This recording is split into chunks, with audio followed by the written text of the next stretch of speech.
Guys, आप मेरे channel को सब्सक्राइब करें और बेल आइकन को दबाना ना भूलें। प्यारे बच्चों, आज हम अपनी संस्कृत की पुस्तक के द्वितीय पाठ मातृ देवो भव का अध्ययन करेंगे।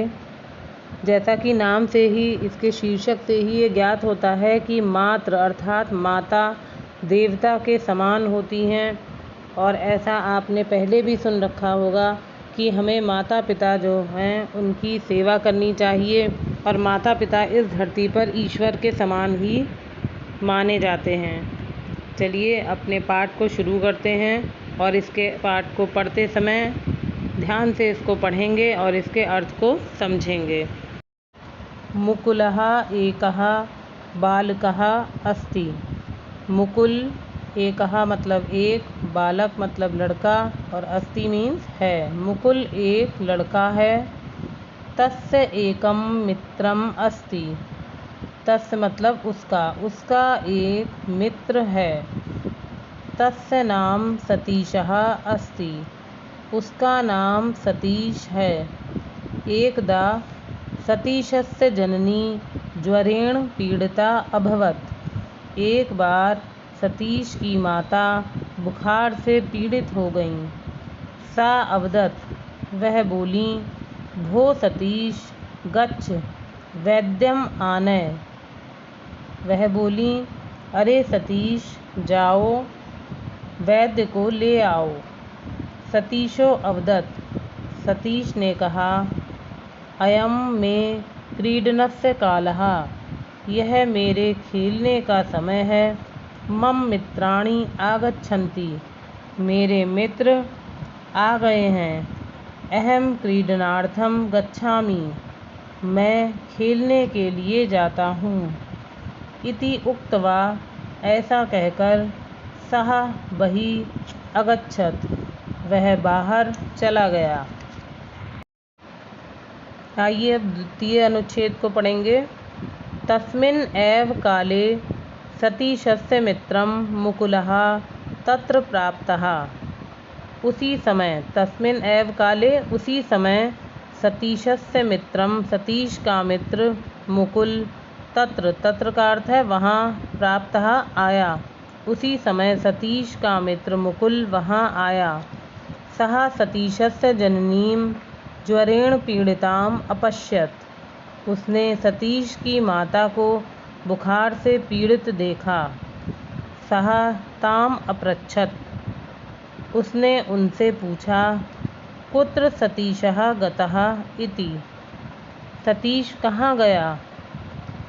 सा अवदत्, वह बोली, मित्रः सह क्रीडितुं गतः, मित्रों के साथ खेलने गया। मुकुलः दुखितो अभवत्, मुकुल दुखी हुआ। सः बहिः अगच्छत्, वह बाहर गया। अंतिम अनुच्छेद को देखिए। सः सतीशं क्रीडा क्षेत्रात् गृहम् आनयत् अवदत् च।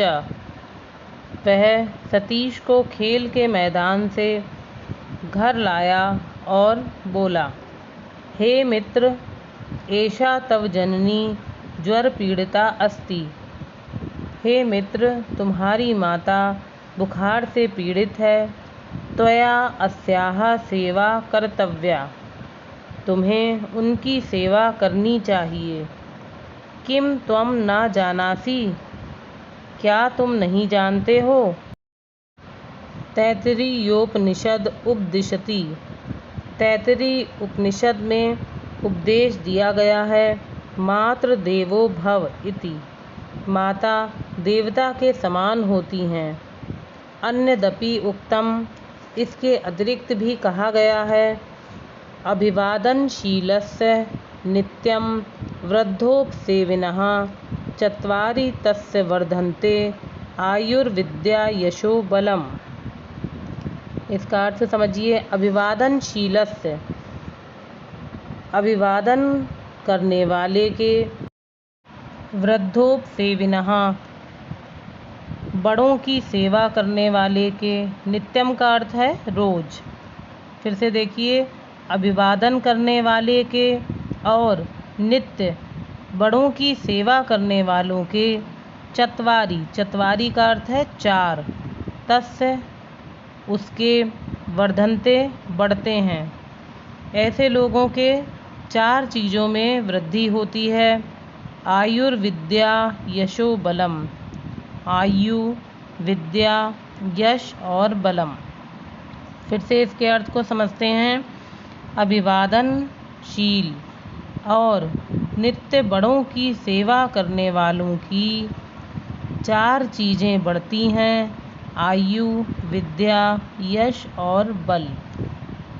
अधुना सत्वरम गच्छ, अब जल्दी जाओ।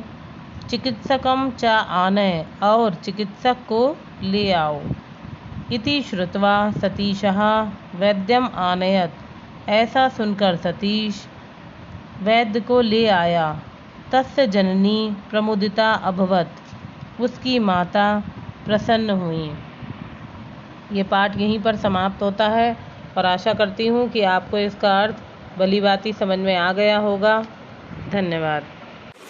गाइस, अगर आपको मेरा वीडियो पसंद आए तो इसे लाइक करें, मेरे चैनल को सब्सक्राइब करें और ज़्यादा से ज़्यादा लोगों में शेयर करें। Thank you.